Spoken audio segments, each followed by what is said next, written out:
बिस्मिल्लाहिर्रहमानिर्रहीम। मैं मोहम्मद तारिक इकबाल हूं। आज की मेरी वीडियो अगेन एमडी कैट के तलबा तलबात के मुतल्लिक है। ये वो स्टूडेंट्स हैं जिन्होंने 13 अक्टूबर वाले दिन पूरे पाकिस्तान से डॉक्टर बनने का ख्वाब आंखों में सजाए हुए टेस्ट दिया, जिसे हम एमडी कैट कहते हैं। आज ये बच्चे सदाए एजाज बुलंद कर रहे हैं, चीखो पुकार कर रहे हैं, रो पीट रहे हैं। सोशल मीडिया भरा हुआ है। पिछले 4-5 दिनों से एक ट्रेंड चल रहा है ट्विटर के ऊपर, फेसबुक के ऊपर। ये अपनी कमेंट्स कर रहे हैं, पोस्ट अपलोड कर रहे हैं, अपनी वीडियोस अपलोड कर रहे हैं, रोते हुए बिलखते हुए अपने साथ होने वाली नाइंसाफी का तस्करा कर रहे हैं। बड़ी खफगी पाई जा रही इन तलबा तलबात के अंदर, जो पंजाब के अंदर रहते हैं, जो सिंध के अंदर रहते हैं, जो बलोचिस्तान के अंदर रहते हैं और जो केपीके के अंदर रहते हैं। तो क्या इनके साथ हुआ वो भी बात करते हैं। एक उम्मीद लगाए बैठे हैं सिस्टम से। वो उम्मीद अगर इनकी पूरी हो जाती है, वो एक्सपेक्टेशन के मुताबिक वो चीज़ हो भी जाती है, तो मेरे नज़दीक वो सिर्फ लॉलीपॉप होगा। वो इन बच्चों को, इन तलबा तलबात को अंडरस्टैंड करें वो क्या चीज़ है, वो भी आप लोगों के सामने रखते हैं। और कौन सी चीज़ कहाँ पर जाकर आप लोगों के लिए नुकसानदेह होगी वो भी आप लोगों से बात करनी चाहिए। जिस चीज़ के ऊपर आप लोगों को ये बात करनी चाहिए वो मैं अभी इंशाल्लाह आप लोगों के सामने रखता हूँ। लेकिन उससे पहले एक छोटा सा वाकया जो आप लोगों के लिए बड़ा इंपॉर्टेंट है, जो सुनने वाले जो हमारे नाजरीन और सामीन हैं उनके लिए बड़ा इंपॉर्टेंट है कि ये जो बच्चे डॉक्टर बनने का ख्वाब आंखों में सजाए हुए जो मेहनत करते हैं, दिन रात एक करते हैं, शायद इनकी जिंदगी में और कोई एक्टिविटी नहीं, सिर्फ एक ख्वाब, एक टारगेट, एक एम, एक एम्बिशन है कि वो व्हाइट कोट पहनना है, मेडिकल कॉलेजेस के गेट को क्रॉस करना है और डॉक्टर बनना है। तो ये आज किस हालत के अंदर है और ये किस हालत के अंदर आमतौर पर होते हैं जब ये टेस्ट क्वालिफाई नहीं कर सकते। एक फीमेल स्टूडेंट मेरे पास आई and she sat in front of me and she started weeping and crying vociferously and bitterly। तो मैंने उससे पूछा जी क्या बात है, अब तो एमकैट का पेपर दिए हुए आपको 3-4 साल हो चुके हैं, आप बीएस ऑनर्स कर रही हैं, 4 साल हो चुके हैं, अब आप अपनी डिग्री कंप्लीट करने वाली हैं। तो उन्होंने कहा कि जी अब भी मैं जब व्हाइट कोट के अंदर कुछ स्टूडेंट्स को देखती हूँ तो मैं कंट्रोल नहीं कर सकती। फिर एक और बात बड़ी अजीब सी बताई कि जी उन्होंने कहा जी मेरे जो वालिदैन हैं, मेरे जो फादर और मदर हैं, वो भी अभी तक मेरे साथ रोते हैं। तो ये बात है कि जी बच्चे जो हैं, आप बच्चों को साइकोलॉजिकल पेशेंट बना रहे हैं। ये वो क्लास है, अभी जब मैंने बात की, जो पाकिस्तान के सबसे इंटेलिजेंट क्लास है, जो बच्चे डॉक्टर बनने का ख्वाब रखते हैं। आप शायद बेशुमार लोग जो हैं, इनका जो तरीका पढ़ाई का है वो भी अंडरस्टैंड ना कर सकें। मैट्रिक के बाद जिस दिन आखिरी प्रैक्टिकल होता है, रिजल्ट का वेट किए बगैर ये अपनी पढ़ाई का आगाज कर देते हैं। और जब ये कॉलेजेस में जाते हैं उस वक्त तक ये हाफ से ज्यादा सिलेबस खत्म कर चुके होते हैं पार्ट 1 का।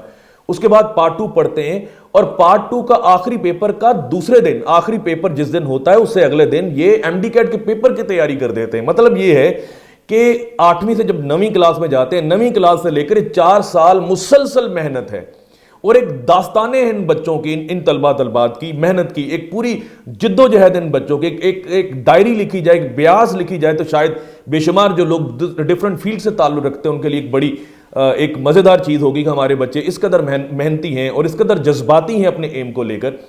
लेकिन हो क्या रहा है इन बच्चों के साथ, अभी भी कुछ बच्चों से जब मुलाकात की जाती है तो अपना कॉन्फिडेंस इनका शटर हो चुका है, ड्रीम्स जब इनके शटर हो रहे हैं। तो ऐसा क्यों हो रहा है, 2-3 चीज़ें मैं आप लोगों के सामने रखता हूँ। सबसे पहले तो गुजारिश ये है कि जी एमडी कैट है एक, उसका जब पेपर आता है तो उसका गिवन सिलेबस है और एक ये बात की गई है कि जी इस सिलेबस के अंदर अंदर पेपर आएगा। तो भाई 200 एमसीक्यूज तैयार करना कौन सी रॉकेट साइंस है।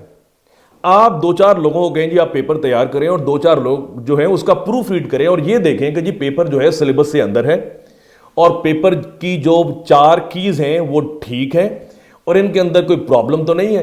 तो 2-4 चीजें देख लें, कौन सा ऐसा मुश्किल है। आप किसी भी तालीमी इदारे को कह दें कि जी 200 नंबर का आपने एमसीक्यूज तैयार करना है, तो कौन सा मुश्किल है। बच्चे जो लोग हैं, टीचर्स पढ़ाने वाले तैयार कर लेते हैं।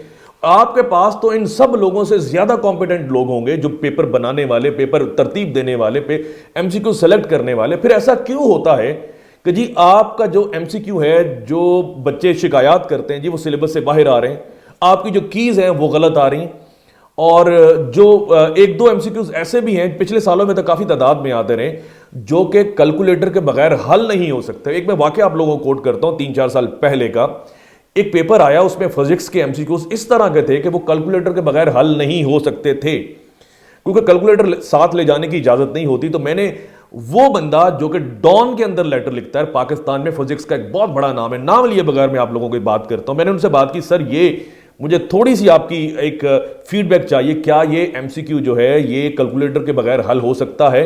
ही shook his head in negative. मतलब नहीं। तो ये कुछ बच्चों के साथ होता है और इस साल बच्चे जो हैं बड़े परेशान हैं कि जी जो 25 से लेकर 30 एमसीक्यूज हैं वो आउट ऑफ सिलेबस है। सिंध के जो तलबात हैं, डाउ यूनिवर्सिटी ने उनका टेस्ट लिया, पंजाब के जो स्टूडेंट्स हैं, इसी तरह बलोचिस्तान के स्टूडेंट हैं, इसी तरह जो केपीके के स्टूडेंट जिन्होंने ईटा के तहत टेस्ट दिया वो बड़े परेशान हैं। अब इन बच्चों का मुतालबा ये है कि जी आप हमें ग्रेस मार्क्स दे दें। तो गुजारिश ये है कि ग्रेस मार्क्स अगर इक्वली डिस्ट्रीब्यूट कर दिए जाएं बच्चों में, मैं एक मिसाल देता हूं जी, पंजाब के स्टूडेंट को कहा जाता है जी आपके 14 या 15 सबको ग्रेस मार्क्स दे दिए जाएंगे। इसी तरह डाउ यूनिवर्सिटी के तलबात को कहा जाता है जी आपको जो है 20 ग्रेस मार्क्स दे दिए जाते हैं। ईटा के बच्चों को कहा जाता है, बलोचिस्तान के बच्चों को कहा जाता है। तो वो तो सबको मिलेंगे, मेरिट तो आपका कोई फर्क नहीं पड़ेगा। जब सबको मार्क्स मिलेंगे तो फिर तो क्या फर्क पड़ेगा आप लोगों को? फर्क कहां पे पड़ेगा? वो दो जगहों पे पड़ेगा। एक तो जब आपका मुकाबला होता है उन बच्चों से, फ्रेशर बच्चों का, उन बच्चों से जो रिपीटर्स हैं। रिपीटर्स बच्चे वो होते हैं जिन्होंने पिछले साल टेस्ट दिया, जिनके बड़े अच्छे मार्क्स आए और इस साल दोबारा दे रहे हैं। उन बच्चों के जो एवरेज मार्क्स हैं जो कि एमडी कैट में अपीयर हुए वो 1060 से ऊपर हैं। हजारों की तादाद में ऐसे तलबात हैं। उसके बाद 1090 से ऊपर ऐसे तलबात हैं जो कि सैकड़ों की तादाद के अंदर है। वो बच्चे भी इस साल पेपर्स दे रहे हैं और उन बच्चों के नंबर पिछले साल इस वजह से आए थे, इस तरह से आए थे कि पार्ट 1 उन्होंने नहीं दिया 2020 में, 2021 में सिर्फ उनके 3 सब्जेक्ट साइंस सब्जेक्ट्स का टेस्ट ले लिया गया और जो बाकी 8 सब्जेक्ट थे वो साइंस सब्जेक्ट्स की बेस के ऊपर उन्होंने नंबर लगा दिए, प्लस 5% ग्रेस मार्क्स भी दे दिए। अब यही वजह है कि इन बच्चों के बड़े अच्छे नंबर आए। और इस साल जो बच्चों के एवरेज मार्क्स आ रहे हैं एफएससी में, जो कि एमडी कैट में पेयर हो रहे हैं, वो 1000 के इर्द गिर्द हैं।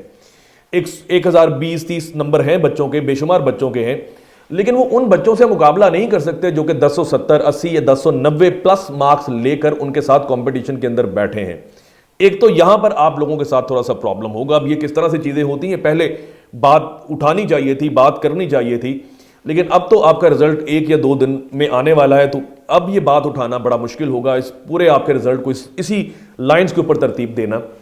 दूसरी बात यह है कि जो Shaheed Zulfikar Ali Bhutto medical and dental college है, इन्होंने टेस्ट लिया इस्लामाबाद के अंदर, आज़ाद जम्मू एंड कश्मीर के अंदर और गिलगित बल्तिस्तान के अंदर।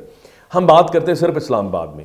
इस्लामाबाद के जो तलबात हैं वो पंजाब के सारे मेडिकल कॉलेजेस में अप्लाई कर सकते हैं और काफ़ी सारे तादाद में बच्चे हैं। इनका टेस्ट जो है आसान आया इन कंपैरिजन विद पंजाब और सिंध, बलोचिस्तान एंड ईटा मीन्स केपीके। तो इनके मुकाबले में इनका टेस्ट काफ़ी आसान है। बच्चों में बड़े अच्छे, अभी तक जो अपनी की देख रहे हैं, सोशल मीडिया के ऊपर हम चीज़ें पढ़ रहे हैं, इनके बड़े अच्छे मार्क्स आ रहे हैं। तो जब ये बच्चे जो हैं पंजाब वालों के साथ जब इनका कंपटीशन होगा, जब ये अप्लाई करेंगे, तो बेशुमार बच्चों का एडमिशन हो जाएगा in comparison with the students of Punjab. तो ये दो जगहों के ऊपर एक बड़ी प्रॉब्लम क्रिएट होने जा रही है आप लोगों के साथ। अब आप लोग किस तरह से करते हैं, जो इंतजामिया के लोग हैं वो किस तरह से करते हैं, तो वो एक मसला है और ये चीज़ें देखनी चाहिए, आप लोगों को देखनी चाहिए कि एहतजाज जो है, जो बात जो है वो कहाँ पे सही तरीके से करनी चाहिए।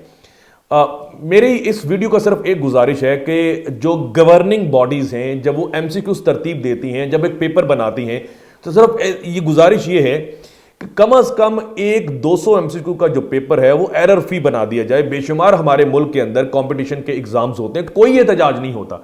यही लोग हैं, यही इंतजामिया के लोग हैं, मतलब है कि यही अनाने हुकूमत संभाले हुए लोग हैं, लेकिन जब ये वही टेस्ट आते हैं तो बड़े अच्छे आते हैं और बड़ा स्टैंडर्ड पेपर होता है। 200 एमसीक्यूज का पेपर होता है, 150 एमसीक्यूज का पेपर होता है, 100 एमसीक्यूज के पेपर्स होते हैं।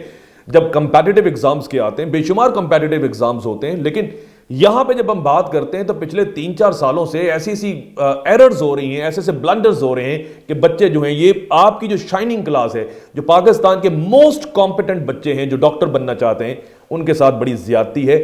अगर सिस्टम ऐसा ही चलता रहेगा तो ये जो हमारे हीरे हैं, ये हमारे जो बच्चे हैं, तो ये हम साइकोलॉजिकल पेशेंट ही बनाते चले आएंगे। और इसके मुतालिक हम लोगों को, आप लोगों को, हमारे जो बड़े हैं, जो अथॉरिटीज हैं, उन लोगों को सोचना होगा। ये आपके बच्चे हैं, ये हमारे बच्चे हैं, इन लोगों पर दस्ते शफकत रखनी पड़ेगी। दस्ते शफकत से मेरी मुराद ये कि थोड़ी सी अर्करेजी कर लें, अच्छा सा सिस्टम दे दें, अच्छे पेपर्स दे दें, तो मेरा ख्याल है कि यही कौम, ये बच्चे जो हैं, आपको कुछ ना कुछ रिटर्न करेंगे इन पॉजिटिविटी। अपनी अगली वीडियो कुछ ना कुछ नए टॉपिक को लेकर इंशाल्लाह, किसी नई थीम को लेकर, किसी नई कंटेंट को लेकर इंशाल्लाह हाजिर खिदमत होऊंगा। अपना, अपने गिरदनवा लोगों का बहुत सा ख्याल रखिए। खुदा हाफिज़।